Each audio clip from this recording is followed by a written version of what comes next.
بسم الله الرحمن الرحيم كسر هذا مقال سرا الله على يودك السعودية مقال كاس أيام وحكوسة بسيحي شر وكقب قال يودك السعودية ودك السعودية أيام وحصوبا نجي موقف كوكتها هاي ومدى الصوماليين حتى هاي كوا كنا لتوبيا تجوتي يكوا كنا الصومالي ده أنت إذا كلبا دمان ودك السعودية أيام صبرنا وحوش هاي إن دمان الصومالي ده جيس كأفريقيا كنا لهوس كندونه ودك إثيوبيا isagoo waddanka sacuudiga ku daray xitaa waddanka madaxa bannaan ee soomaaliyeed ee loo yaqaano jabuuti haddaba muuqaalkaas ayaanaan idinka dhex gelinayn wax af soomaali ah oo micno ah si aad muuqaalka oo carabiya si toosa loo daawado kadib markuu muuqaalku dhammaado ayaynu af soomaali u macnayn doonaa iminkana daawasho wanaagsan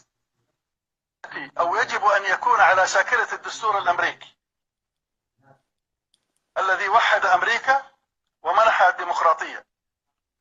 أما حقل أوغادين الواعد في إثيوبيا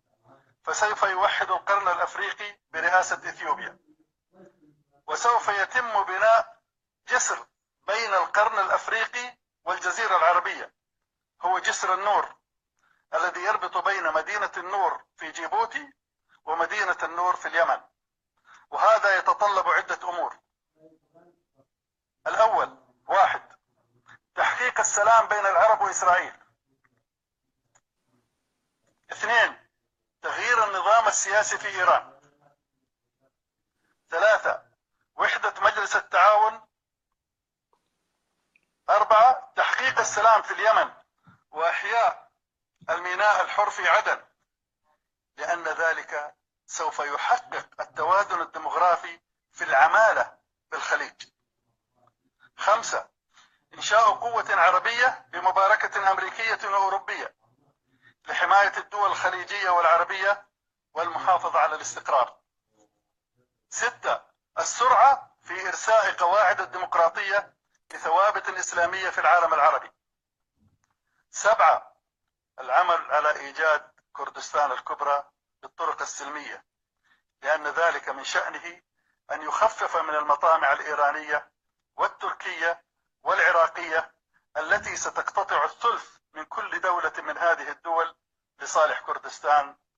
وأرجو التوفيق والسلام في الشرق الأوسط، والسلام عليكم ورحمة الله وبركاته.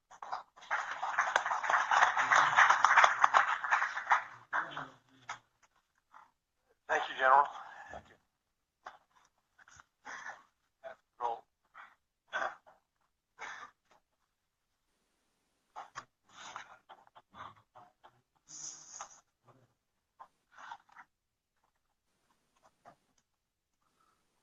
First of all, I'd like to thank Elliot Abrams and the Council on Foreign Relations for hosting us today. I also want to point out that I have not just come here alone from Israel. I have two very important colleagues with me, Brigadier General Dr. Shimon Shapira, the leading expert, as far as I'm concerned, in Israel on the subject of Hezbollah, and Dr. Colonel Jacques Naria, who has for years served the Israeli government with his knowledge of the Middle East and has made our discussions workable in many respects.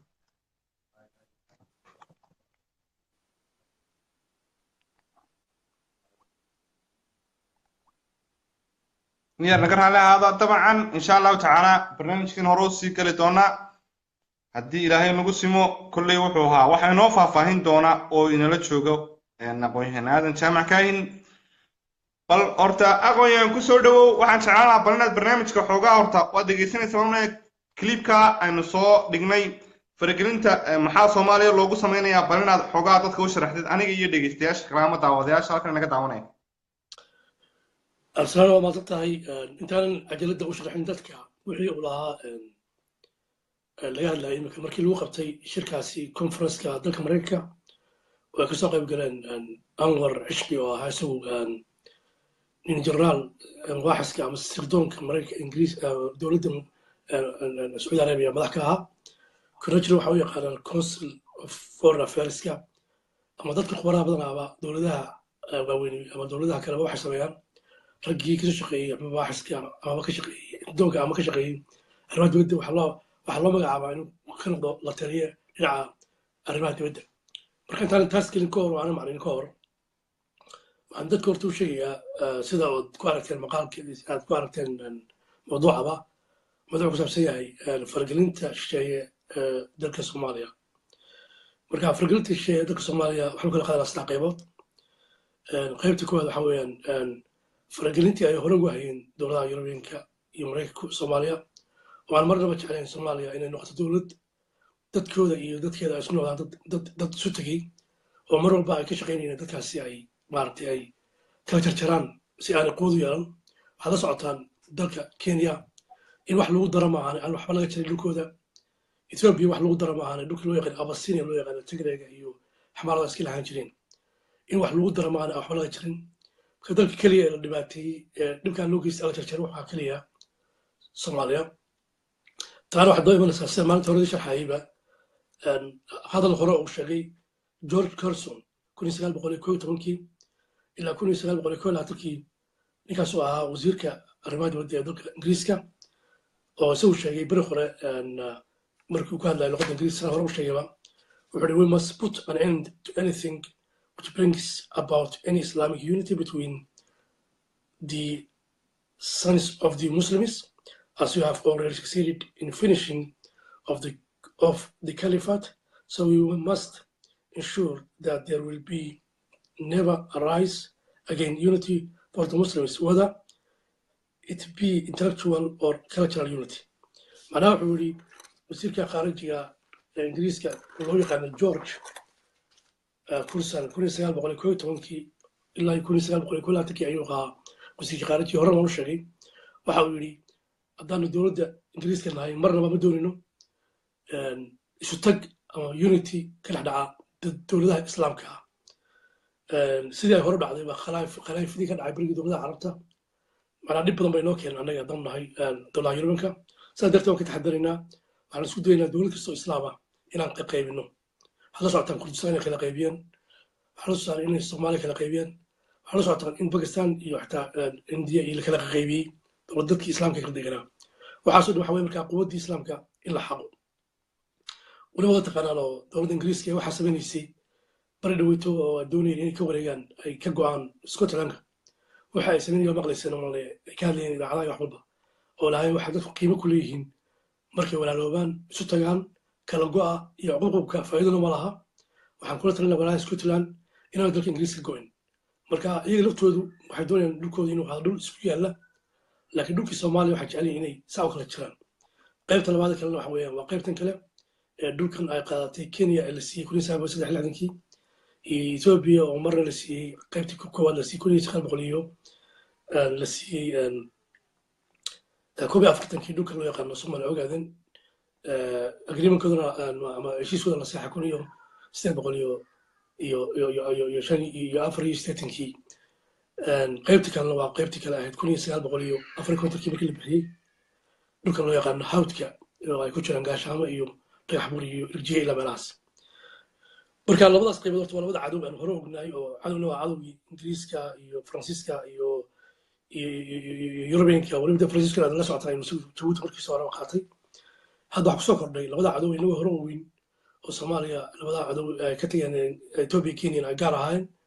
yurubiyankiina ay hoos fadhiyaan mar walba ay riixayeen iyaga ay quudanayeen haddana waxaa soo kordhay cadow cusub oo dowladaha maaragtay islaamka ah runtii dowladaha carabta ah runtii aad iyo aad wax loo xumaadaa waxaad markaa dhegeysanayseen kuwaasoo ay ugu horeeyaan sadaalkiisaanba dowladda imaaraadka iyo siduu ninkani sheegayba dowladda sacuudiga iyo arrimo badan oo aan sheegi doono oo waxay ku kalifaya waxaasi ay iyaguna ay soo hoosgeli doonaan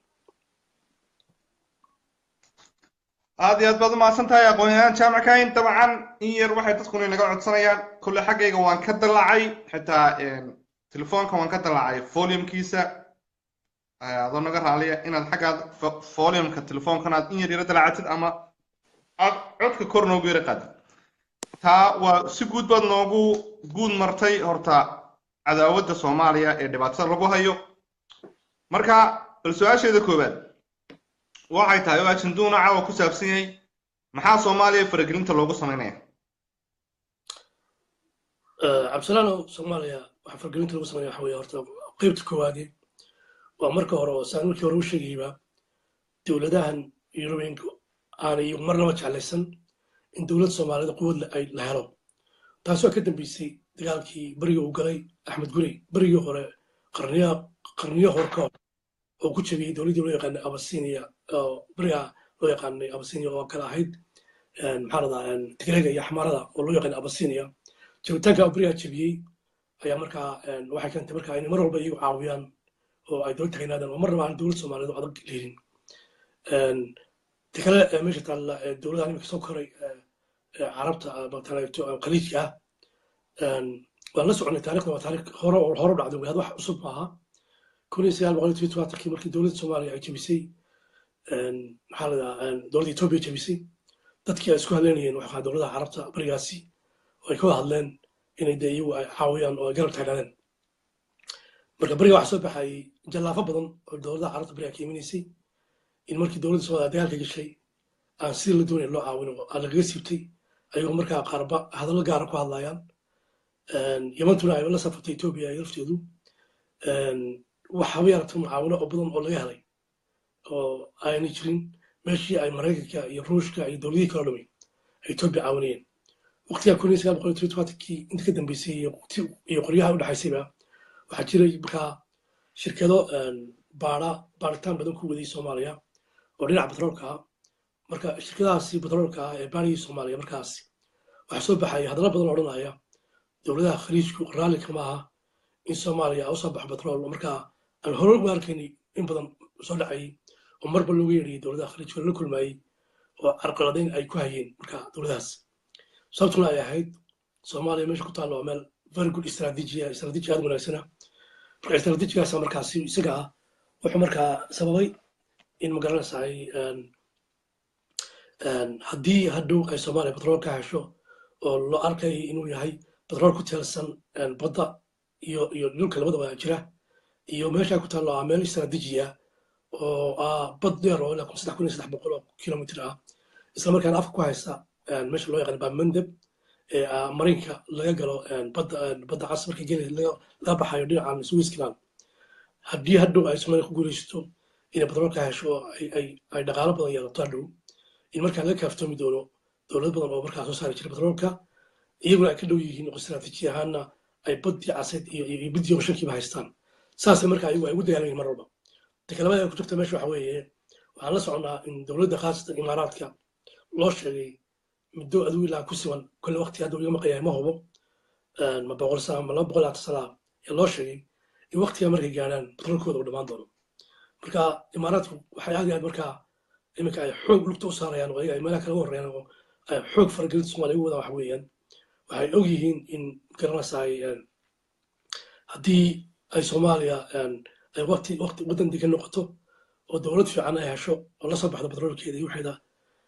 waddankuna waa waddan dowlo istaabila hadhow inay adkaanayso macnaha imaaraadku sida baaxwishariga ay u heli doonaan oo Soomaaliya markaa baaxwishariga geeska Afrika in la wareegi doonto hadhow hadda batrool qodatana laga yaabaa inay hadhow baaxwishari badan kala wareegto takale meesha ku jirta waxa weeyaan imaaraadku waxaa arkeen oo kale oo aad ugu qayliyeen dowladda Turkiga waa dowladda Turkiga waxay u arkeen inay tahay dowlad Soomaaliya u caawinaysa si daacadnimo ah oo quwad fiican u abuuraysa macnaha militariga Soomaaliya xoog la saaraysa inay soo celiso ciidamadii militariga Soomaaliya marka haddii ciidamadii militariga Soomaaliya dib u soo noqdaanna marka wax noqonaya waddan stable oo isku filan oo aan cidna u baahnayn oo markaa siyaasadihiisii wixiisii wadi kara midda kale faragelintan hadda xoogga la soconaysaa marka loo eego sidii xasan sheekh dowladdii cumar cabdirashiid iyo xasan sheekh ay gacanta ku hayeen faragelin may ahayn kuwaas laakiin waxay ahayd dad loo yeedhinayo waxay doonayaan oo markaa imaaraadku ugu amarka siin jiray ulan jiray ama sacuudi arabiya ay odhan jireen matalan waxaan u baahanay intaasoo gabdhood oo shaqaala noo keena yes sir dabeedna loo geen jiray dekada ibrahim doonayna cumar cabdirashiid ama xasan sheekh noo sayax yes sir waanu sayaxaynaa marka markay arkeen maxamed cabdullaahi farmaajo inuu yahay nin isku kalsoon inuu yahay madaxweyne daacada inuu yahay nin ka fog macnaha isamarinta ama nin laaluushi karo marka waxay noqotay marka inay xoog saaraan inay faragelinta ku sameeyaan sababtoo waxay arkayaan dowladdan inay noqonayso dowlad transparent ah oo aan corruption iyo musuqmaasuq ku lahayn ciidamadiina dhisanaysa سدرتد أي عقبات نقول سادولة الإمارات aad iyo aad baad umahadsantahay aqoon-yahanaan jaamickan sida quruxda badan noogu sharaxday dabcan waanu soo noqon doonaa bal wax arrinta sida arrinta faragelinta ugu fududaatay imaaraadka iyo cidda ka caawisay inay faragelinta iyo kuwa yihiin waanu soo noqon doonaa bal su-aasheeda labaad inkastoo cabaarna sharaxday waxay ku qotontaa ama ku saabsan tahay beryahan dambe waxaa soo ifbaxayay in faragelinta dowladaha carabta khaasatan imaaraadku ay si xawliya u socoto bal arrintaa dadka u sharax oo dowladda carabta iyo khaasatan imaaraadka dowladaha carabta khaasatan imaaraadka ma saaxiib baynu nahay mise way nagu cadow balnad intaana dadka u sharaxday absalan aad iyo aad umaasan tahay waxaan doonayaa inaan dadka aad ugu sharxo mowqifka imaaraad kadib taagan yahay in lagu qiyaasi karo inuu yahay dowlad saaxiiba inuu yahay dowlad cadow ah waxaan la soconnaa berigii hore taariikhyan 30 ama 40 sannadood ka hor imaaraadka berigii hore ama 50 sannadood ka horba inay dowlad fakri ahayd oo aan dhaqaale lahayn waqtigaas soomaaliya way caawin jirtay ama asikaha ku caawiso ama dad badan kasoo qaxay waddankooda oo muqdisho iyo marka iyo meelaha degan oo soomaalida beriga aan inay yihiin dad caraba laakiin qaarkood ay imaaraad ahaayeen oo soo qaxayn meesha deganayeen marka waxaad arkaysaa in waqtiyada noocaas ah hore ay soomaalidu ama shacabka soomaalidu dowladaha carabta ee baahan ay si daacadnimo oo walaalnimo ay u caawin jireen laakiin iminka waxaa soo baxday sida ay u dhaqmayaan dowladdan imaaraadku inaanay runtii ahayn dowlad la odhan karo waa dowlad saaxiiba laakiin aan loo arkayo inay tahay dowlad cadow ah sababta taa u leeyahay waxa weeyaan markay dowladdii etoobiya waa dowlad dhul naga haysta waa dowlad cadaawad badan naga dhexayso dowladaha etoobiya iyo dowladaha carabtuna way la socdaan mowqifka soomaalida ka taagan tahay dowladda etoobiya iyo kenya labadaba marka imaaraadka intaan berbere iman ama boosaaso iman ka hor waxaan la soconnay inuu isagu shirarka hore la soo galay dowladda etoobiya oo hore la soo heshiiyey markaa intaanu degada berbere qaadan aan la wareegin db world ama degada boosaasaba inay la soo heshiiyeen markii hore oo la soo hadleen dabeedna markaa maamulada fadhiya berbere fadhiya hargeysa iyo boosaaso oo ku garowe oo ah maamullo musuq maasuqa ku fashilmay inay dadka waxu qabtaan meesha degan kuwaas ayaa markaasi iyagoo ka banaayo oo leh etoobiya hala sii sheer bacmisiriga meesha la keenayaan wax noqonaya bacmisir ku xidhan 90 milyan etoobiya sidaas horta marka hore ay imaaraadku hawsha ku bilaabeen marka aan waxaan u arkaa dowlad cadowga marka loo eego dhowr qodob qodobka koowaad waxay noqotay dowlad kaashanaysa oo kusoo hogaamisay in dowlad dagaal badan naga dhacay oo naga dhex dhacay laba dagaaloo hore naga dhex dhacay dhowr dagaaloo fara badan naga hor dhaceen hore ka horreeyba ay ahayd dowladda soo hogaamisay ee inoo keentay markaa maamuladan hargeysa iyo garowe ee musuqmaasuqa ama korruptiga ah inta la laalushay baarlamaankooda iyagaba la laalushay laga dhaadhiciyay markaasi inay ogolaadaan in dekedaha noocaasa la bixiyo koowayan taas waa qodobka koowaad horta qodobka labaad aan ku hor kale waxa weeye waa waddan cadow wax weeyaan waxay ka sameeyeen magaalada boosaaso agaarkeeda ciidan loo yaqaano ciidanka marinska u bixiyeen iyagu oo sida laga sheegay cabdirasaaq diiriye ninka uu agaasimo ka yahay oo ah la qaraabo ah cabdiweli madaxweynaha ama gobornarka puntland baa odhan kara anugu inuu yahay ninka professor cabdiwelikaas dabcan inuu agaasimo ka yahay halkaas isaga oo ay yihiin ciidan mariniska loo yaqaano oo ay imaaraadku tababaraan oo ay lacagtana siiyaan warar kale hoosena soo baxayaanba in ciidankaasi ay ilaali ka yihiin macdano badan oo laga xaday puntland oo ama dahab ah ama dhul badan oo la baadhay ay u gaar u ilaaliyaan oo shirkada kaloo saarag oo ila la baaritaan ku wada meesha puntland ay kuwaasoo kaashanaya ay baaritaan ilaalaba ku hayaan marka kaasina waa mid ta kale meesha loo yaqaano xaruntii loo yaqaanay ciidamada loo tababari jiray bariga soomaaliya ciidamada fadhiga loo yaqaanay xaruntii jaalisiyaad hadda waxaa fadhiya ciidanka loo yaqaano imaaraadku meel ciidamada soomaaliya ku tababaraan oo aad dhawaad maqlayseen tababarkii ay u furayeen iyo waxay ku haygeen marka ciidankaas sidaan la soconaba wuxuu ahaa ciidan ka amar qaata imaaraadka sidaan kasoo xogtay wasiirkii amniga ee hore kan ka horreeyey dowladdan ka horreeyey wuxuu hore u sheegay isagu in garanaysa dowladda soomaaliya markay u baahato ciidamada la tababarayo ay dowladda kuwa maamulka gacanta ku haya ay la hadlaan dabeedna hawsha ay u fuliyeen marka waxaad arkaysaa in dowladda farmaajo ka hor ciidankaas ahaa ciidan gaar madax bannaan oo wuxuu doona samaynaya iminkana ay isku dayeen inay ciidamada la soo wareegaan dowladdan maxamed cabdullaahi farmaajo laakiin weli faragelintii ay gacanta ku hayaan waayo nimanka dhaqaalay siiyaan lacag bay siiyaan magaranaysaa marka anugu waxaasoo marka soo leego waxaasoo qodobaa leegaba waxaan arkaa markaas in ciidanka sidaa ay u dhaqmayaan iminka waqtigan xaadirka ah imaaraadku ay ugu dambeysay gurigii senator cabdi qaydiid oo noqonaya ninka afraad ee waddanka ugu baawar fursan marka laga saaro madaxweynaha prime ministerka shanaad baan leeyahay labada nin oo aqalada ugu sarreeya isagu noqonayo markaa ninka shanaad oo noqonaya ninka ugu sarreeya constitutionka labada aqal oo ninka namarka shanaad noqonaya ninkaasoo ay weerareen si la sheegayo dad imaaraadka amar qaata oo ujeedadina ay tahay in iyagu markaa doonaya dadka inay qayb iyo xukun soomaalida ku dhex wadaan oo isleeyihiin dadka qabailada dad weerartaan markaasi dowladdii bay weeqi kartaa ama hadhow dad baa xalaaqaya hab beeleed ahaan bay usoo galeen meesha iyo kicin dadweyne marka waxaasoo dhan markaad qodobo eegto cabdisalaanow waxaan odhan karaa in sidan u dhaqmayso dowladda imaaraadku ay tahay dowlad runtii cadow ah aad iyo aad baad u mahadsan tahay waxaad ku soo ururisay dabcan imaaraadka lama odhan karo waa dowlad saaxiiba waxaa la odhan karaa waa dowlad cadowa weliba ku darso waxaad ka tagtay waad ka hadashay boosaaso iyo shirqolada ay ka wadaan magaalada muqdisho dabcan oo ugu dambeysay senator cabdi qaybdiid oo gurigiisa ay ku weerareen iyagoo doonaya inay bulshada soomaalida madaxa isu geliyaan waxaa intaa dheer berbera dekeda berbera ooynu ognahay iyadana inay xitaa amxaaro ay percentage ka siiyeen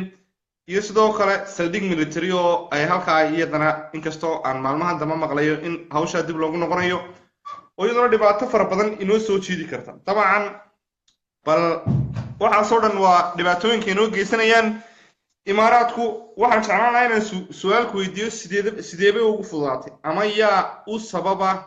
faragelinta intaa leeg inay u suurowdo imaaraadka oo dalkeena guud ahaan soomaaliya u suurageliyey in arrimahaas oo dhan ay soomaaliya ka dhex sameeyaan absalaalow maalmaha soomaaliya waxaa odhanaysaa gudub ayaa geed goynaysay markaasuu geed wuxuu ihi gudunay imaad goyseen haddaan barkay kugu jirin halkaa weeyaan horta khaladka badankooda waxaa iska leha shacbiga soomaalida maamulada meesha fadhiya shacbiga ma odhan kara shacbiga dad soomaalida wanaagsan weeyaan laakiin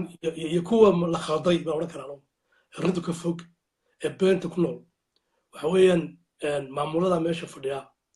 waxay noqdeen maamullo runtii aan arkayna yihiin maamullo fashilmay markaan leeyahay maamullo fashilmay waxa weeye haddii maamulka gobolkaasi uu dantii guud ka habsaamo waxba ka qaban kari waayo waayo dowladii hore ee soomaaliya naqaanay waxay ahayn dowlado danta guud dadka waxu qabta iskuulladoo dhan waxay bilaash bay ahayn caafimaadku waxaa ahaan jiray bilaash dadka waddooyin baa loo dhisi jiray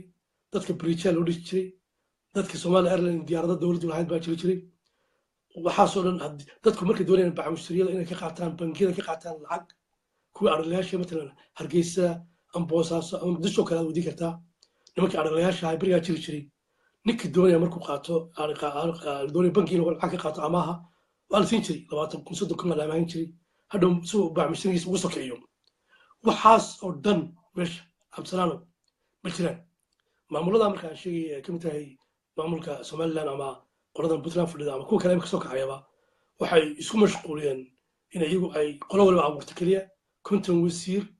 iyo waxa loo yaqaano ama 30 wasiirba 30 agaasime 100 ama 180 maartay baarlamaan marka lacagtii ay ka qaadeen dadka cashuurtii dadka qaadeen waxa noqotay mid lagu maartay ay dhaaf weydaba dadka ay waxa loo leeyahay gobolada ay isu keeneen inay badan abay istaa gobol ama afar gobol isu keenay oo bariga dowladda hore Soomaaliya gobol walba ay xukumi jiray kaliya gudoomiye gobol kaliya iyo gudoomiye degmo hatta ma lahayn jirin waxa leeyahay taayuu gobol walba wuxuu leeyahay gudoomiye gobol ku xigeen iyo gudoomiye degmo ku xigeen laakiin bariga dowladda hore waxa lahayn jiray kaliya gudoomiye gobol iyo gudoomiye degmo marka kuwa marka waxa ku fashilmeen oo dantii guud waxba ka qaban karin marka waxa arkaysaa tusaale ahaan barnaamijka u fiirsado magaalooyinka Hargeysa Boosaaso Garowe ama magaalooyinka kale ee maamul goboleedka fadhiyaan kulligood maanta badankooda xarkaha qaada wayrada qaada leerka waxay u badan yihiin xarka waxa qaada qorya soo dhacaya qaadaya marka maamuladaa isku sheegayeen inay dowlad yihiin waxay xitaa kari waayeen habka loo yaqaano town planninka ama xitaa inay awood u yeeshaan xitaa inay bal qoryaha iska qaadaan xitaa ay ku bedelaan xitaa bere keliya marka waxaan ku hoosgaranaya haddaan soo gaabay cabdisalaam markay fashilmeen waxba qaban kari waayeen oo ay ka dhammaan waayeen keliya lacagta mushaarka la siinay madaxweynayaasha ay sheegeen iyo wasiiradii agaasimayaashii iyo baarlamaanka keliya ayagu dantii guud ilaaway oo sicir bararkii iyo musuqmaasuqii iyo waxaasoo dhan noqday dad ku habsatay ayuu markaa maamul walba wax isku dayay markaa inuu meel u cararo oo lacag uu dadkaa ama ku mashquuliyo ama madaxa u geliyo ama wadankii dhinaca ka iibiyo oo ku talagalo marka imika dekedahana arkaysa berbera ama wadaaso ama airportka berbera habkan loola dhaqmay waxa weeye hab ma ahartay lama odhan karo waa hab maaragtay iskaashi lama odhan karo hab siday u dhaqmayaan iyo jiibnimada iyo habkan maaragtay waxa loo yaqaano hanjabka meesha yaalla waxa weeyaan waa niman uu fashilmay oo doonaya inay iska leexiyaan oo dadka ka mashquuliyaan fashilkan ku jira inuu dhinac kala dhacdo tusaale ahaan waniga habeen inta ka hadlayay cabdiweligaas wuxuu ku laaluushay baarlamaanka lixdanka ah min $5,000 qof walba siiyey la sheegay inkastoo la sheegay in 2 nin ay diideen keliya oo ninna uu diiday markii hore uu xaraan weyn kii kale lacag soo celiyay kuwan kale Soomaaliland kula guurtada oo 80 iyo baarlamaanka oo 70 ayay laftooda dekada berbera markii laga seexayay waxa mid walba la siiyey sida ay qorayso UN monetary maartay groupka markii hore soo bandhigay cadeynteedu in la siiyey maalintii laga seexayay dekada من شيء توكل دولار قف كيما نقول هذا الشيء كوا كلا مركي ايربورت بربر لقى السياحة من توكل دولار السي ولما سمع لنا صدرات على حوية حسبية معارضة ومش جرا مجرا وسكبين واحد تكشيان حوي حسبية أصبح حوية وحسبية الموضوعين معامل اللي هي مامك مش جرا صرت حوية هدي أي معارض رسمي على العين دغاغ بيسوين العين مظاهرات بيسوين العين diid may samayn lahayn markaan waxaan u arkaa inay yihiin niman gacansaan lale oo aanay haba yaraatee aan imika waxaad tusaale ahaan socda kartaa guriga weyn u dhistay adrax ciro oo lagu qiyaasay inuu $2 milyan hargeysa ku yaalla gurigu dhistay ninka loo yaqaano faysal alaame laftiisa oo lacag fara badan ku baxday waxaas dhac tusaa markaasi inay mucaaradka sheeganayaan meesha uu yahay iska mucaarad maaragtay formality oo aan haba yaraatee shaqaynayn waayo dib boosmaasi ka hadlahayn cadaaladdarada ka hadlahayn dhulbooba ka hadlahayn markaa waxaas markaa u fududeeyey nimankaas markaa dhulka ay boobaan oo ay iibsadaan markii dambe ku fiday koonfurta Soomaaliya saad maqasheen baa maxaafa noqdo ama kuwa kale noqdo markaa ay laftood gobollada ay haysteen maamul kale waayay inay markaa xagga u yeedhaan lacag baa la siin lahaa kale aad iyo aad baad mahadsantahay aqoon-yahanaan jaamac kayn waxaad ku soo gabagabaysay nuxurku wuxuun buu noqonayaa waa imaaraadka iyo faragelintiisa wuxuun baa u sababa maamuladan horarka noqday ee Soomaaliya ka jira hadday tahay maamulka Somaliland maamulka Puntland iyo shakhsiyaad kale oo Soomaali oo siyaasiyiin oo hayb kastaba leh oo dabcan iyaguna aan danta guud iyo danta qaranka midnaba aan ka fikirin ayaad ku soo ururisay oo waxa kamid ah haddaan dul istaagno dawaaba runba maamulka Somaliland ama Somalilandba haddii mucaarid jiro anuguba waxaan qabaa nin mucaarid oo mucaarid dibadda jooga ama Faysal ha noqdo ama Cabdiraxmaan Cira ha noqdo bangal filooyin looma dhisi lahayn halkaa waxaad ka dareemaysaa markaa inay qayb ka yihiin musuqmaasuqa iyo corruptionka iyo dhibaatada meesha ka socota oo qayb ka yihiin waa mucaaradka waxa la doonayay in wixii hantida guud boobaya ama musuqmaasuqa guud ay meel uga soo dajeestaan oo ay ka dagaalamaan oo ka hadlaan balse imika saad aduguba sheegtay iyagii baa qayb ka waxana waa formality dadkunbaa sawir khaldan picture khaldan basi haye cabsana waxaan ku dar lahaa ka ilaaway waxaa kaloo jira dad kale oo laftooda dhibaato ku haya dowladda dhexe ee Soomaaliya waan hore sheegnay oo ka mid yahay ninkii loo yaqaanay Cumar Cabdirashiid wanigi maalinta hore ka hadlaynay isaga iyo Cabdiraxmaan Cabdishakuur oo raggii hore badda hore saaxay Kenya u saaxay welibana markii dambena Cumar Cabdirashiid maalinta hore u sheegayba waa ninka dekedahan u fudeeyey inay imaaraad ku qaataan ee saaxay markuu prime ministerka ahaa isaga iyo weliba Xasan Sheekh oo markaa madaxweyne ahaa labadaba way soo galeen dambiga haddana waxaa jira qaar badan oo kale oo ayagu abuureen labada nin baa horta iminka u fudeeyey oo imaaraadku xataa inay muqdisho ay lug ku yeeshaan aad ugu fudeeyey goboladaba iminkana dad kalaa jira iyaga laftooda dabagale oo raacsan kuwaasna waxay kamid yihiin aan sheegayo inay iyaguna yihiin dadka imaaraadka laftooda aad moodo inay jaajuwaajis yihiin oo ay la shaqeeyaan. aad baad u mahadsantahay aqoon-yahanaan jaamac kaahin mar labaad iyo mar saddexaadba allah ku raamaya allah ku sharfo dabcan su-aasha haddaan usoo noqdo su-aalahayga qayb ka mid a su-aasha afraad waxay noqonaysaa waa maxay sababta ay maamul goboleedyadu u xulufaysanayaan imaaraadka waa maxay danta ugu jirta inay xulufaystaan imaaraadka iyagoo dabcan ka cararaya saas sheegaysid qarannimadii guud iyo soomaalinimadii faa'iidaday ka helayaan iyo faa'iidada ugu jirtaa waa maxay inay xulufaystaan imaaraadka absal horta waxa weeye ragga maamul goboleedka haysta horta rag aqoon leh ma aha oo maamul iyo maarayn garanaya maaha waad garanaysaa ninka loo yaqaano haddaad soo qaato imika axmedoobe aqoontiisu intuu laagta waad garanaysaa nin aqoon le maaha ninka laha shariifku nin aqoon le maaha xaaf waad garanaysaa dee backgroundkiisa nin haba yaraatee aqoon le maaha marka waxaan cabdiweli gaas ka ahayn iyo hadda ninkan dawliyaha maarata la sheegi maale inta kale dad aqoon le maaha marka qofka aan aqoon lahayn oo aanu maamulkii maalintii garinin marka gobol keliya isagoo maamuli kari waayey oo 4 gobol kale lagu daray gobol keliya markii maamuli kari waayey oo county loo yaqaano marka ingiriis loo hadlo ama loo hadlo regional ingiriis kan loo bedelo ay maamuli kari waayeen marka 4 gobol lagu daray oo 4tii gobol ay mid walba la siiyey 80 baarlamaana qof walba intaasoo wasiira 40 wasiir agaas meeshii la yidhi intaa maamul oo maanta nin mushaar siin kara aanu jirin oo af kala qaadan oo maamulkiisina dumay nin walba uu xamar u shaxaad doonayo kii sheekh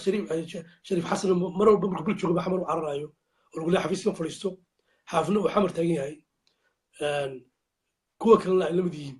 marka kari waayeen inay maamul iyo maalin u sameeyaan gobolkooda wax ka qabtaan oo dantii guud wax ka qabtaan oo afka kala qaadan oo mushaaradii ay bixin kari waayeen ayay markaa wuxuu mid walba markaa miciinsaday markaas isagoo markaa cabdiweli ninka la cabdiweli uu yahay ninka ugu aqoonta badan maamul goboleedada oo ahaa ninka arrimaha ka dambeeyey oo markii hore soo arkay meesha u sheekeeyey inuu yahay inuu igu yidhi inuu kala dhaciyay nimanka noocaasa inay xagga la tagaan iyagoo lacag doonto isaga iyo cumar cabdirashiidba marka kuwaas waxaan u arkaa inay marka maamuladu wadi kari waayeen way keliya u carari karaan ayuu yahay inay lacag badan ka soo qaataan oo si ay meesha u fadhiyaan wada ay u musafaan oo sababta ka dambaysan ay tahay lacagta la siinaya ay tahay marka in lagaga qaato deked ama in lagaga qaato maamul kale ama lagaga qaato maaragtay meelo badan oo laga samaysto beero hab noocaas oo kale ayaa ayagana maamul ay imaaraadka doonaysa inay ka qaataan beero badan dhul badan oo beeraha ka qaataan ama dekeda ay qaataan sida matalan baraawe ama hubiyo meelahaas oo kale ah iyo dhul beeraadku ay ka qaataan ay ku bedishaan sidaas markaa koosgaranaysa kuwaas in markaa ay u cararaan iyo qodobka labaad oo ah ninka loo yaqaana bailey oo ah wasiir runaantii aad iyo aad u shaqeeyey oo ah wasiir transparenta oo sidaa maqlay kusoo rogay maamul goboleedad wax loo yaqaan xisaabta oo kuli lacagtii intaanu meesha fadhin aanu siinay hore xisaab cilmidaan soo celin nimankana waxay ahayd niman iska fadhiya berigii hore meesha lacagta iska cunaa markii lacagta xisaab cilmka soo celin waayeenna oo ay nin walba dee lacagtii cunu ku ciyaaray in markaa ay noqotay markaa meel kale u cararaan helaan ay qiiqa isku qariyaan intaba labadaa bointa ku shiriyo ayaa ka hoosgelaya markaas inay xagga ay u cararaan maaragtay imaarka waad mahadsan tahay waxaa ka hoosgareeyay baad tidhi inay lix xulufo la noqdaan imaaraadka dabcan aqoon darro iyo iyagoo ku guulaysan waaya inay xitaa ciidamadoodii dabcan ay mushaar siiyaan ama ay wax qabsadaanba aqoontana uu ugu sarreeyo sidan wada ognahay kolley qof kastaba dee ma aha inayn meel kaga dhacno ninka la yidhahdo cabdiweli gaas professor cabdiweli gaas uu xagga aqoonta iyo ninkan isaguna wax badan kolley dee arrimaha siyaasadda shaqo kuma laha laakiin baylod baa la yidhaahdaa baylodna arrimaha diyaaradaha wax noocaas waa ninka la yidhahda iminka dee meesha xukuma hargeysa muuse bixi nimankaa kaloo dhan saad sheegtay waa niman aan aqoon badan oo ku filan oo arrimaha siyaasadda aan shaqo ku lahayn hadduu axmed madoobe yahay iyo hadduu xaafiya iyo hadduu yahay shariif sakiinba waxaana ugu tutuguroon oo professor cabdiweli gaas isagaana meesha usoo sahmiyey baad okay waad mahadsan tahay su-aasha haddaan usoo noqdo su-aalahayga mid ka mid a maxaa dowladda kala gudboon tallaabada ay ka qaadanayso faragelinta imaaraadka maxaase tallaabo sidee bay tahay inay dowladdu qaado maxaase kala gudboon inay arrimaha ay wax ka qabato dowladda federaalka ee soomaaliya absalaano dadkii dacwana wax loo sheegayaa dad badan oo soomaaliyeed shacbiyad badan baa cadhaysan ku doodii oo bacdama imaaraadka uu faragelin badan ugu sameeyey oo dekedahayagii qaatay oo airbortka berbera qaatay oo haddana magaalada muqdisho dhibaato badan ku hayo dadka badankooda waxay leeyihin ha la eriyo oo dowladda imaaraadka ha la eriyo laakiin arrintu saa noqon mayso cabdisalaano waayo arrinta marka laga hadlay diblomaasiyad laga hadlayo taa way ka duwan tahay maxamed cabdullaahi farmaajo ama prime ministerkuna arrimaha dad la socda oo og weeyaan laakiin waxaan dadka u sheegayaa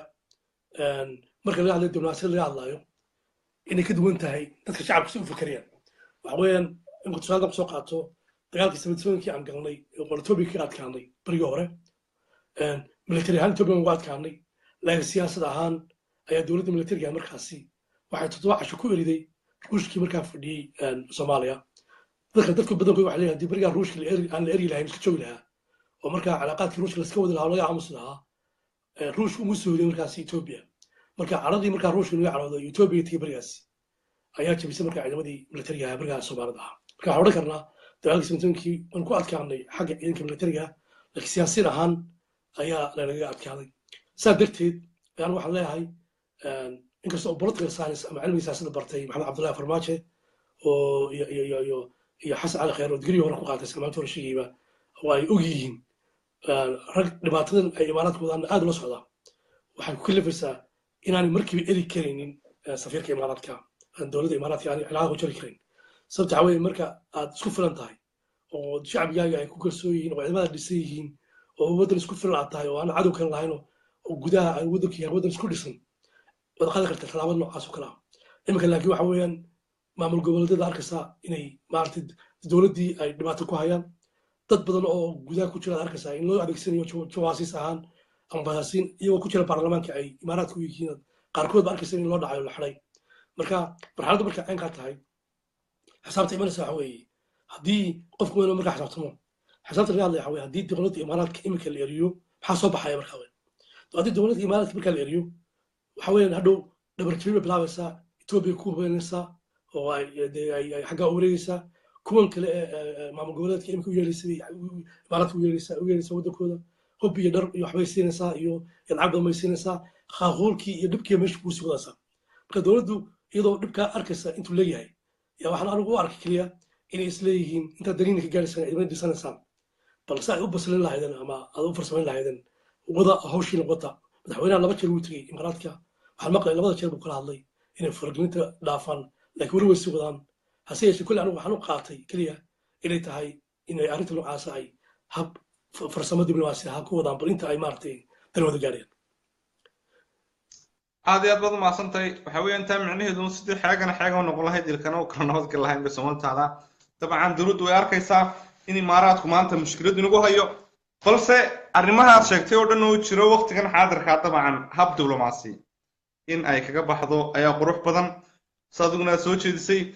bal waxaan kaloo rabaa inaan ku weydiiyo dhinaca kale waa maxay khatarta ay ku hayaan dowladaha Kenya iyo Ethiopia dowladda Soomaaliya haween absalaano horta Kenya iyo Ethiopia waxa weeye waa dowlado cadow soo jireen weeyaan oo marnaba u malayn maayo in Soomaaliya cusub dhashay ikamaanta jooga inuu marnaba dowladaha Ethiopia iyo Kenya dowladaasi ahaan maahan oo arkayeen dowlad daris yihiin waxaan u aragnaa dowlad cadow inay yihiin sababta waxa weeye aan ayagu lahayn oo xaq u lahayn ayay qaateen oo ay ka qaateen dowladda Ingiriiska ka qaateen marka waxaan u aragnaa marka waxa dadku Soomaalida u arkaan inay dowladda cadow yihiin dowladda cadow ahaadaane dhulkii markaa la siiyey laftiisa waxaad moodaa inay weli dhibkii ay ku sii wadaan oo maanta dadka lagu leenayo balbaleti ee Soomaalida ah ee sida xun loo xasuuqaya ay tahay waxa loo xasuuqaya keliya ay yihiin ayagoo ah dad Soomaaliyeed keliya dhulka Soomaali galbeed ama Soomaaliga galbeed maanta lagu xasuuqayo tada kaleeto wada arkaysaan oo dee iminka colaadii way sii wadaan weli oo iyo fargelintiiba Kenya waa tan ummadii Soomaalida dhinac sheegtay waa tan darbigii keentay inay xataa ay darbigii meeshii aan xuduudda beenta ahaydna darbi ka dhisaysa waa tan buulaha ku soo durkaysa ay doonaysa xataa inay hagaajisato marka fargelinta ay wadaan dowladaha maaragtay maxaa cadowga dariska ay u socdaan weli waxaan la soconaa hore u sheekeeyey in 9 markab Ethiopiaanka ay joogaan iminka dowladda Kenya ay joogaan dowladda Djibouti oo ay ugu iibsadeen oo ay ku soo iibsadeen lacag $3 bilyan ay ku soo iibsadeen dowladda China oo amaah ka soo qaateen jasiirad kale oo ku taala iyada lafteedu ku taala Djibouti u jirta 7 kilomitirna hore uga sheekeynaa iyaduna uu nin Tigray iibsaday oo calanka Ethiopia ka tagay maanta waxaasoo dhan markaa waxay yihiin strategically dhaawac weyn bay xagga midnimadii Soomaalida ama dhinaca Soomaalida u keenaysaa waxa kaloo aan doonaya inaan ku daro cabsanaano dadka somaliland anuu halkan baan doonaya fariin loo mariyo waxa weeyaan dowladda hadda imaaraadka iyo dowladda etoobiya labaduba ama xasuuqa soomaalida ka dhacaysa berberet ha noqdo ama dadkii lagu xasuuqay jaacadubad baa noqdee ama dadkii lagu xasuuqay gobolada dhexe ee etoobiyaanku xasuuqan baa noqdee maanta shacbiga soomaalida kastoo aan awood haynin kulligood maanta nacayb xoog leh ay dowladda etoobiya u qabaan midda ka labaad ay u qabaan dowladda imaaraadkana cadowtinimada ay soomaaliya wado ay soomaaliya ku wadana mid xoog leh u qabaan marka somaliland oo marka nimanka odayaasha siyaasiyiintu markay ka hadlayaan meesha loo yaqaan hargeysa ee mar walba hadalla hater wax loo yaqaan ama hadalla nacayba oo dadka soomaalida ama soomaaliya madaxda soomaaliya dhaawacaya ay hargeysa ka sheegaan taas waxay keenaysaa markaasi in lafteeda ay nacayb badan dad badan ku abuurto oo soomaaliyeed oo dadka waqooyiga u arkaa inay yihiin dad soomaalinimadii ka fog oo dhibaato u badanayo marka saddexdaas si boontiba waxaa loo arkaa dadka somaliland in dhibaato u keenayso sababta waxa weeyaan dadkan markay hadlayaan ay leeyihiin ma kala yaqaano badhaanku soo kale waa kala aqaano dadka markay leeyihiin dadkaasaa muqdisho ay leeyihiin cambaaran ama dowladda soomaaliya cambaaranayaan calanka soomaalida ee shanta soomaalida baa wadale oo ay ka mid yihiin nft oo soomaali galbeed oo maxaanada ama ogaadeen ama jabuuti baa ka tirsan nin kastoo ka yimaada qodobadaas xamarta yani waa nin soomaalida caadiya haddaad marka isku dada inaad dadka muqdisho ceedo macnaa waxay lamid tahay inaad caayaysa shanta soomaaliyeed aad caayaysaa marka colaadaas xoog le ku imanaysaana waxay noqonaysaa markaasi inaad shacbiyad weyn ku weyda halkaas oo colaad codan ay ku abuurto marka dadka soomaalida khatarta kusoo sugan waxa weeye dadka soomaalida maanta etoobiya nacayb bay walaal ka dhigteen waa kow waa nacayb soomaalida kala duwan yihin soomaalida waxa aragtaa etoobiya nacayb bay aragtaa waddan cadow aragtaa dadka somaliland dhallinyaradoodii maamulkoodii waxay ka dhaciyeen inay yihiin dad walaalahooda halkaas waxay ka imanaysa horta boonta kuldiin soomaalidii kale oo nacayb ah boonta labaad kale waxa weeyaan ku jira meesha waxa weeyaan imaaraadka oo maanta noqday cadowga koowaad ee soomaaliya oo soomaalida ay aad u hadal hayso oo dadku xitaa xoogooda bay leeyihiin safaarda laga eriyo oo nacayb badana taana somaliland waxay usoo dhaweysaa walaalnimo ahaan halkaas waxay keenaysaa khilaaf kale oo xagga soomaalida ka imanaya boonta saddexaad waxa weysaan imkaan maclinayay nimankan odayaasha waaweyn hargeysa oo nacayb fara badan iyo hadalla badan oo maaragtay hadalla badan oo naxar keenaya fara badan nacayb badan oo soomaalida ay ku wadaan oo hargeysa kaga hadla taasina ay keento shanta soomaalida wax loo yaqaan muqdisho keliya maaha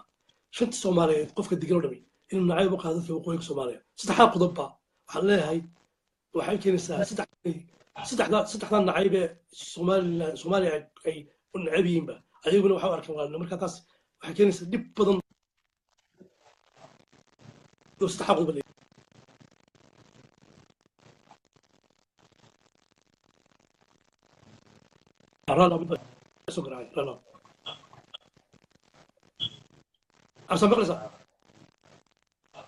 ها waan ku maqlayaa picture kun baa sawirkaad moodaa inuu in yar har yar ku yaro jiro laakiin ha sorry kulley telefoonkaad iska xidhan baa laga yaaba halkaa inooga sii wad aadan dhib ma lah waa ku maqlaynaa marka waxaan leeyahay dadka somaliland ama dadka degan somaliland walahi waxaan leeyahay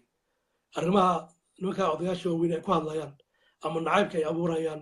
waxaa loo baahan inaad aad uga taxadirtaan sababta waxaa weye soomaali meel kala tegi mayso xataa dagaalkii dhacay berigii hore ee ka dhacay snmt ka dhex dhacayay lama jebin kareen dowladdii hore militariga soomaaliya haddaana ciidamo badan oo soomaalida oo ku jira ciidamadii militari ka dagaalamayay waqooyiga soomaaliya berigaas aanay gacasin lahayn snmta oo ka baxay dagaalka berigaas ama u caawinaya inay yihiin dadkani dad dhibaato lagu hayo oo ka baxa meesha saa darteed waxaan leeyahay mar walba waxaad u baahan gulaaliina soomaalida ka hashataan nacaybkan faraha badan laydku beeray meel gaarsiinin ethoobiyan laga dhigay walaalnimada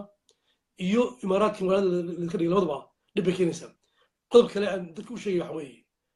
dadka ay u baahan yihiin inay ka fakeraan waliba khaasatan soomaaliya marka laga hadlayo waxa weye maalin dhaweyto nin wasiir qaarjiye sheeganaya iyo nin dhalinyaro oo lahaa waxaan ahay safiirka u fadhiya maalin dhaweyd imaaraadka hadalladii ku hadlayay hadalla nin weyn ku hadli karaya maaha waxaa lagu yiri xuutiyiintii waa soo tuuraysaa maxaa la dhahaa kantaal oo xuutiyiintu aan ognahay inay ku tuureen kantaal meesha loo yaqaano riyaad iyo duwayba hadalladii ku hadlayay waad maqlaysaan malaya annagu barnaamij waxbaan ka bedelaynaa agreementka laakiin joojin mayno macnaha waxa weeyaan dhiiggii dadka ee dhacayay ama kantaal la soo tuuraya ee kusoo dhacaya meesha niman ka danqanaya maba ahaba si u hadlayaan waxaan maqlaya iyagoo le ma joojinayno oo agreementkaas ku soconaya oo soconaya ku doodayay marka waxa weeye nimankan niman dadka u danqanaya maaha maalin wadna waan daawanayo tvga loo yaqaano star tv barnaamij kusoo daayay waa daawata malanaya magaalada berbera dadku waxay sheegayeen badankoodu inaanay markii laga qaada interview dhawaan bay ahayd weekend isla weekend inaanay doonaynin in saldhigaasi uu ka jiro meesha waa dhibaato dooni maayaan meesha inay ka helaan marka waxaasoo dhan waxaa u baahantay kulle dadka somaliland ee arrimaha noocaas aad uga fiirsan aad iyo aad baad umahadsan tahay aqoon-yahanaadan jaamac kaahin kulley aniguna waan ka damqaday sida ummadoo dhan uga damqatay oo wuxuu ahaa nin aan waayo arag iyo experience midnaba aanu lahayn oo kulley dee iska hadlay unbuu ahaa waxbaanu bedelaynaa dabcan waa ninka yare la yidhaahdo basha morgan adigu waxaa u taqaanaa safiirka imaaraadka u taqaanaa aniguna waxaan u aqaanaa in yaro oo silaayo meesha keenay dabcan oo silaayo uu sodog u yahay bal waxaan jeclaan lahaa waa maxay tala bixintaad aad siin arrimaha lagaga hortagi karo annaga iyo bulshada soomaaliyeedba aadna siin lahayd horta marka hore intaan intaas u gelin cabsalaano waxaan ka ilowna markii hore inaan ka hadalno cajiladii ma dhowtaan soo saaraynay ahayd ninkii ka hadlayay oo la yidhaahdo anwar kashki ninkaas wuxuu ahaa nin generaal ah oo u shaqeeya maxaa ladaa waxa loo yaqaano amniga ama mabaaxiska sida sacuudi u yaqaanaan sacuudi arabiya markii dan ku biiray waxaa loo yaqaana council of foreign affairska uu leeyahay ama guddiga arrimaha khaarijiga ee leeyahay sacuudi arabiya ninkaas markaasi haddii aan dib u noqdo wuxuu ka qayb galay shir lagu qabtay maraykanka oo markaa ay yuhuudda kasoo qayb gashay saa arkayo ninkaasi 3 qodob buu ka hadlay oo aad dadka aan doonaya inaan u bidhaamiyo oo muhiim ah oo raantii qofka soomaali markuu daawado cajaladaas ama loo macneeyaba waa aad iyo aad u xumaanayo qodob koowaad wuxuu yidhi soomaaliya iyo jabuuti waa in lagu daro dalka etoobiya oo markaa maamulka etoobiya labadaba uu la wareego marka qodobkaasi runtii wuxuu noqonayaa qodob aad iyo aad runtii qofka inuu soomaaliya ka naxo waxaanu arkayna si life ah isagoo hadlaaya oo marna carabi ku hadlaya marna nin soomaali macnanayo taasi waxay tahay markaa dhabarjab weyn oo runtii ay ninkaasi u geystay shacbiga soomaalida oo u haystay inay dad wanaanahooda yihiin dowladaha carabta runtii taasina ay u baahantay dadka soomaalidu markay cajalada daawadaan inay wax weyn ka bedeli doonto aragtidii markii hore ay ku qabeen sababta waxa weeyaan waxaan hore ula socday in dadka soomaalidu ahayn dad mar walba qadiyada falastiin xoog u taageera laakiin aynaanu arki jirin in dowladaha carabta aan kusoo dhiirinin inay taageeraan qadiyadan dhulka soomaalida maqan ee soomaali galbeed ama soomaali ogaden ama dhulkan nfd aanay ahayn marnaba dad ka hadla ama ka danqada taas markaa waxay baahantay marka dadka soomaalidu inay ogaadaan mowqifka markaa dowladaha carabta ay ka taagan yihiin dadka soomaalida qodobka labaad oo ka hadlay haddii cajalada macnayna wuxuu ahaa israa'iil iyo maaragtay iyo sacuudi arabiya ayuu ku taliyey markaa inay cilaaqaad samaystaan oo ay maaragtay heshiis gaar galaan qodobka saddexaadna ee arrintaasi ka hadlaysa waxay ahayd in la bedelo siyaasadda iiraan oo asigu arkayo inay tahay maaragtay siyaasad khaldan oo khatar ku ah dowladaha khaliijka qodobka kale afraadna wuxuu yidhi siyaasadda annagu wadna waxa weeye in la xoojiyo unitiga ama isutagga ama quwadda dowladaha khaliijka ay leeyihiin oo ah dowladahan loo yaqaano cumaan maxaa ladaa imaaraadka qatar waxaasoo dhan ka hadlayso qodobka islaadna wuxuu ahaa yaman in laga dhigo nabadgelyada yaman aad ugu dadaalo way beriga wax ka soconayay mudaharaaday waxa ka soconayay cali cabdalla salax beriga waa haystay bay ahayd marka halkaana wuxuu yidhi marka waxaan ugu baahannahay yamanta lafteeda in laga sameeyo bridge weyn oo loo yaqaano jusra nuur carabka loo eego oo u dhexeeya magaalada loo yaqaano jabuuti iyo isku xidhaya cadan oo aan bacmushtari dowladda khaliijka afrika halkaa ugu wareejino siduu u sheegaysuna balankiisu inagoo dowladda etoobiya u marayna oo etoobiya ay la wareegto markaa jabuuti iyo soomaaliya siduu sheegay hadan ku sheegay qodobka shanaadna wuxuu yidhi waa in la dhiso dowladda caraba oo ilaaliya danaha dowladda carabta leeyihiin khaliijka iyo badda casba qodobka lixaad markaa isagu wuxuu yidhi waa in kurdistaan la mideeyo kurdistaan markaa waxaa kala haysta dowladda kurdistaan waxaa qaybiyey ingiriiska qaybiyey qayb waxaa haysta dowladda syria qayb waxaa haysta dowladda turkiya ay dhulka haysta qayb waxaa ka haysta ciraaq qaybna waxaa ka haysta iiraan marka isagu wuxuu leeyahay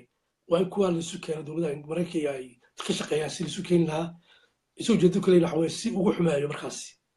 iiraan iyo turkiya ugu xumeeyo ay ugu taawi jeeda markaas marka arrimahaasoo dhan markaas waa arrimo kaga soo horjeedo in ku yareeyo quwadda ay leeyihiin maxaa loo yaqaano turkiga iyo iiraanta waxaa kalena ognahay 2015 isla waqtigaa markii shirku dhacay kabacdi in dowladda carabtu dowladda sacuudigu ay shirkaasi ay maaragtay martiqaad u fidisay dowladahan maaragtay ay kamid yihiin etoobiya soomaaliya eritrea waxaasoo dhan waa isugu tageen markaa riyaad dabeedna ay ka hadlayeen sidii loo hagaajin lahaa nabadgelyada badda cas waad moodo ay raabteedu inay tahay arrimo uu ka tala bixiyo sulfisu marka arrimahaas markaa soo gaabiyo cajiradii iminka markii hore aynan macnayn nuxurka ay ku fadhidaa absanaano taasi ahayd okay aad iyo aad baa umahadsan tahay aqoon-yahanaan jaamakayn bal gabagabadii dabcan waxaan jeclaan lahaa maxaa tala ahaanaad maxaa talaad ka bixin lahayd sida arrimaha looga hortegi karo tani wax ka bixinaya waxa weeye horta cadowga laba qaybood oo cadowga gudaha iyo cadowga dibadda weeyaan labada dhibaatada ugu daran waxa weeye waa maanta in haysta waxa weeyaan waa cadowga gudaha cadowga gudaha ninkii maanta laaluush cunaa ama ninkii soomaaliya ama ninkii wadaniyadu kalifa ama ninkii xitaa jaajusnimo sameeyaba marka la qabto ayuu ku cararaya reer hebel baan ahay mugti marka dadku waxaan u baahannahay horta dadku inay fahmaan in la kala saaro wadaniyadda iyo reernimada la kala saaro oo ninkii soomaaliyeed maanta ee magaalo walba jooga la qabto ee dembi dowladda faraha kula jiray soo la qabto inaan dadka qaar u arkin reer u arkaan shaksi biniaadana oo la qabtay inuu yahay marka waxaan u baahanay horta marka hore in shacbiga soomaalida isku afkartaan in jawaasiista faraha badan ee qaarna etoobiya u adeegayaan qaarna imaaraadka u adeegayaan ee muqdisho iyo meelo badan jooga magaalo kale fara badan joogaba in dadku si uga hortegi lahayn ay isu xilsaaraan marka horeysa oo dowladda keliya lagu hadlin kari maayo shacbigu taa waa inay ka shaqeeyaan oo qof walba qofku yaqaano ama qofku lu leeyahay uu kala dhiciyo inaanay taasi ahayn mid danta dadka ku jirta taas waa mid meesha ku jirta weyn absalaam qodobka labaad ee aan u baahannahay in laga hadlo waxa weeyaan markan midnimadeen qodobka labaad ka hadlo waxa weeye soomaaliya ma saddex cadow baa inuu foolle cadowga anigii hore ka sheekayay waa kenya iyo etoobiya waa hal dhinackaasi iskaashi labada dhinacna uu ka dhexeeya sala soconnaba cadow labaadna oo ku duulaana dhulkeenii hore u qaatay dhulka cusubna iminka doonay inay qaataan iyo bad kale inay qaataan cadowga labaadna kalena waxa weeye maraykanka ingiriiska oo iyaga hoos fadhiya oo iyaga la shaqeynaya cadowga saddexaadna waa maanta arkaysaan waa imaaraadka iyo wixii kala soo raaca marka waxaan u baahanay markaa saddexaas si loo adkaado horta marka hore dadkii midnimadii iyo iskaashii iyo walaalnimadii ay xoojiyaan oo khilaafaadka dhexdeeda laga saaro meesha dowladda iminka jirtana dadku ay mucaaradnimada ay ka daayaan oo ay markaa ay la shaqeeyaan oo ay xoojiyaan meesha ku jirta waxa weeyaan waxaa muhiim ah in ciidamada soomaalida la dhiso oo dhaqaalihii beriga ku yimaayeen dowladdii berigii hore guddiyada loo dhisay laga taakunay dibadda in dadku xoojiyaan oo guddiyadaas ay taageeraan si ciidamada militariga soomaaliya dadku ay bannaanka uga caawiyaan diasporana ay contribution ama lacaga 10 baana qof walba ama 5 baan bishiiba ku dari karo taa la xoojiyo way wataqaanaa ingiriis iyo maraykan ciidamada soomaalida ku dhisimayaan ninkii maal dhawta taakunid ka hadlayna waad maqlaysa wuxuu yidhi way nagala dardaarmeen waxay dhahdeen uma baahnid inaad ciidan dhistaan dhaqaalihiina iyo arrimaha ku mufaafa marka dadku waxay baahan horta in isku tashaan marka hore oo wixii dowladda la qaban karaan la qabtaan wixii dowladda lugteeda jirayna meel lagu soo dejisto absalaam aad iyo aad baad umahadsan tahay aqoon aadan jaamakayn dabcan gabagabadii baynu ku jirnaa mana arkayo commentiyada rurtii waa iska daayay commentiyada inaan eego waad ku dawaqaysaa way fara badan yihiin oo ummadda soomaaliyeed dee way fara badan dadka halkaa naga daawanaya waanu dhaafaya su-aaluhu laakiinse mar baan yara halacsaday dabcan dhowr su-aalood oo halaa ku qornaa mid waxaa ka mid ahayd waan ka soo qaatay miyayna siyaasad kale oo qabow oo siyaasad ahaan aynaan u isticmaali karin imaaraadkoos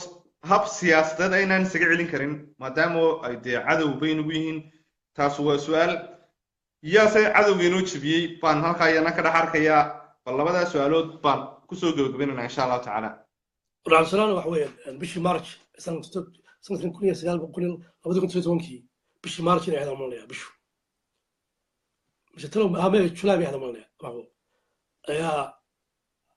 warqad loo gudbiyey maxamed cabdullaahi farmaajo oo imaaraadka la dacwoonayey u gudbiyey baarlamaanka u gudbiyey waa qof walba u arkay wuxuu warqaddii laga gudbiyey ee baarlamaanka ay ka dacwoonayay imaaraadka waxaa loo gudbiyey baarlamaanka soomaaliya arrinta noocaas iyaga u taallaa wax ka yeeriyaan marka baarlamaanka soomaalidu ayaa looga baahan yahay in yidhahdaan waxaanu doonayn waxaanu joojinay gebi ahaanba معناها شرعنا كمو فدين مركي هore waa barnaamij la soo marsanin heshiiskii airport berbera ka boosaaso iyo berbera iyo boosaaso airport berbera tikada berbera iyo ta boosaaso intaba inay toos u yidhahdaan baa loo baahan yahay walaal waxay agreementska ama heshiisyada hore u dhacay anigu waxaan u aragnay heshiisyo ku buray hab musuqmaasuqa oo aan dariiq sax soo marin oo legal aan ahayn sharci kuma fadhiin barnaamij ma soo marsanin baarlamaanada maamulada hoosena lacag waxa la sii laalusha anoo waxaa soo tixgelin waxaa soo boontiya waanu joojin waa laakiin oo kala heshiisyaad dhacay oo dhan oo afka madaxweynuhu ma laha madaxweynuhu wax ku wada hadlaya soo afta diblomaasi laakiin arrinta noocaas wax doorka inuu ciyaar wax loo baahan yahay baarlamaanka soomaaliya nasiib darro baarlamaanka soomaaliya maanta waxba ay marba la keenaya mooshiyo maaliya caniyo dowladda maartay doonaya in wax in maartay lagu horjoogsiyo la doonaya laakiin horta boontigaas waxa boonti muhiim ah oo loo baahan yahay in maartay laga hortago taas wax weyn waa mid loo baahan yahay baarlamaanku inuu arrinta noocaas qaado midda kale waxaa loo baahan yahay shacabka laftiisa bannaanka jooga inay is-aabilaan oo mudaharado xoogan ay ku wajahaan safaaradda imaaraadka ku leedahay caalamka oo dhan si imaaraadku u arko in soomaalidu fahmeen oo ay kulligood mudaharad xoog la qaadaan way xawar ba arkay dee qaar maalintii ka mudaharaadayay arrintii la hadlaya qudus markaa sida ay mudaharaadeen qudusba waxaa ka muhiimsan qudusna waa muhiim tanna waa muhiim oo waddankooda khusaysa in muqdisho iyo meelaha oo dhan ba laga mudaharado oo la yidhahdo annagoo raalli kama nihin ficlaadkan oo imaaraadka ku wada soomaaliya ha joojiyo oo safaaradooda muqdisho iyo magaalooyin kale soomaaliya laga mudaharado taasna waa boonti kale oo muhiim ah oo loo baahan yahay iyadana in laga hadlo midda kale shacbiga soomaalidu waxaan doonayaa inaan sheego dambiyada ay gelayaan cumar cabdirashiid dambiyada ay gelayaan ninka loo yaqaano cabdiraxmaan cabdirashakuur waa dambiye waaweyn oo ku ah dhabarjab dadka soomaalida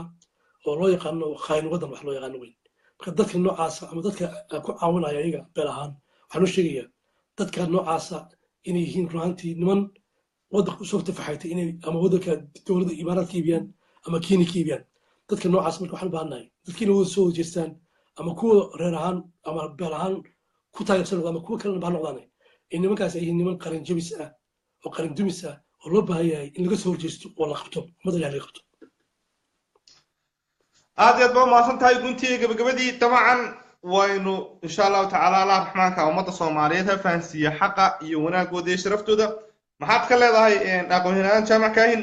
xagga kolley nimankaanu ka hadlaynaa iminka runtii xagga iyo koonfur bay u badan yihiinba dhinaca waqooyiga waynu la soconaayo dekadii berbera si bahadilan oo aan ahayn shuruucda caalamiga aanay dhigaynin bay ula wareegeen mise weliba dal kaloo darisana saami ay ka siiyeen eeribo waxay leeyihiin saldhig baanu ka samaysanaynaa meesha berbera marka waxay ku leeyihin ummaduna halkaa inaga dhegaysanaysa iyo wixii aad tala ahaan ku siinaysid shacabka reer berbera reer burco reer hargeysa iyo reer borome iyo intay khusayso dee dhinacaa deganba iyagana maxaa tala ahaan usoo jeedinaysaa waayo somaliland qudheeda imaaraadku ama dee waqooyiga soomaaliya dhibaato aad iyo aad u weyn bay ku hayaan absaan waa baasanta horta absaan horta waxa fiican qofka bini aadamka waxaa soo kumaada waxaa lagu sheegay maanka kala kaasho qofka bini aadamka hargeysa jooga maanta ama waqooyiga soomaaliya joogaaba waa inuu fahmo in dowladda etoobiya ay tahay dowlad cadow soo jirana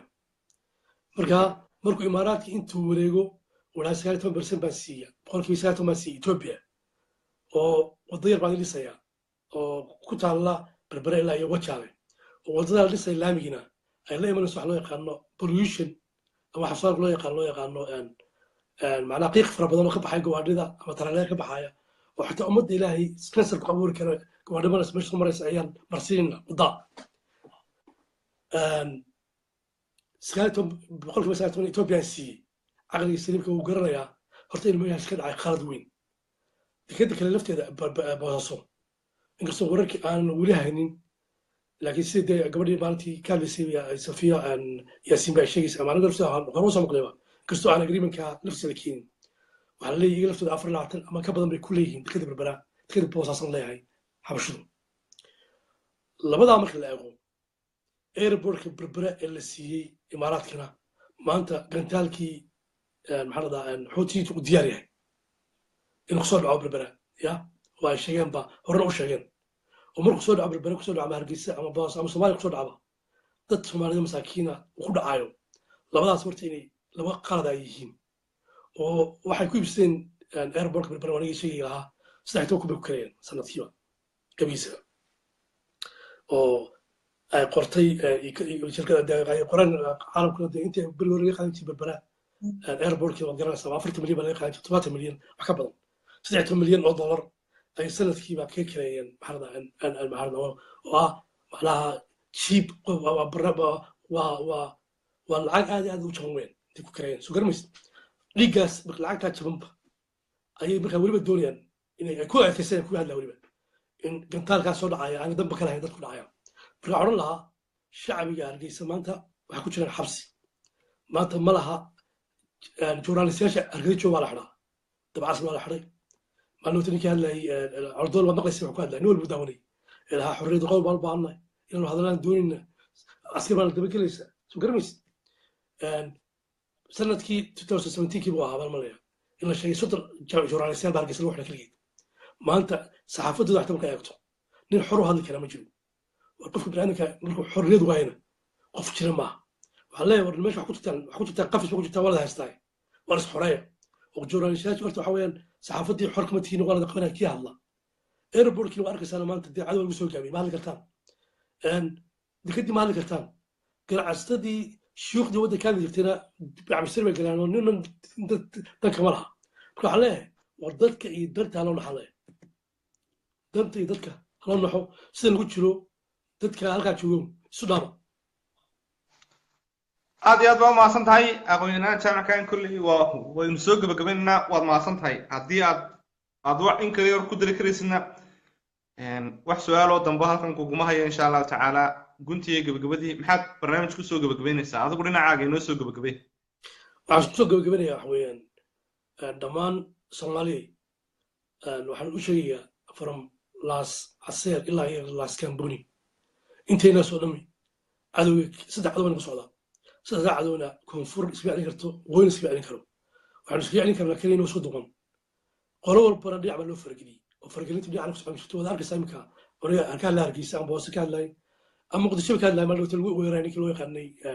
cabdi qaybdiid marka muqdisho iyo boosaaso iyo hargeysa maanta meel bida qabtaa ma jirto qolo walba sideed baa loo farageliyey marka sida keliya iska celin karnaa waxa weeye innagu aan iskala qaybin oo midowna oo soomaalinimo ku shaqeyna oo isu nimaadna sideen berigii hore ahaan jirnay oo markaa saddexdaa cadow aan sheegay kenya etoobiya oo dhinaca yani yurubiyanka oo etoobiya kenya hoosta kala socda iyo imaaraadka oo cadow kala ah waxaan iska celin karnaa marka inagu midowno istaan karno marka waxaan leeyahay hala midoobo oo hala kaco oo fadhiga hala kaco si aynu saddexdaa cadow lagu soo duula iska celin karno aan qofna iska celin karin iska celin kara keliya iyadoo soomaali dhama isku duqan tahay waad mahadsan tahay allah ya baarik allah koraameeyo aad iyo aad baan kuu salaamayaa kaas wuxuu ahaa aqoon-yahan aadan jaamac kaahin oo ka faallooda arrimaha geeska dabcan barnaamijyo fara badan soo diyaariya oo ka mid yihiin barnaamij ka baxa tv-ga calson t v oo lagu magacaabo barnaamijkana dhabka hadal isaga iyo koox kaloo fara badan oo ka mid yahay faysal abrone aad iyo aad baan idin salaamayaa bulshada soomaaliyeed aniguna dabcan waa cabdisalaan gentleman barnaamijkana waxaa noo soo diyaariyey aqoon-yahan aadan jaamac kaahin aniguna halkan aan idinka soo jeedinayay aad iyo aad baan u salaamayaa meelaha ku sugantihiinba dhammaan bahda midnimo qaran iyo wadaniinta kale soomaaliyeed wasalaamu calaykum waraxmatullaahi wabarakaatu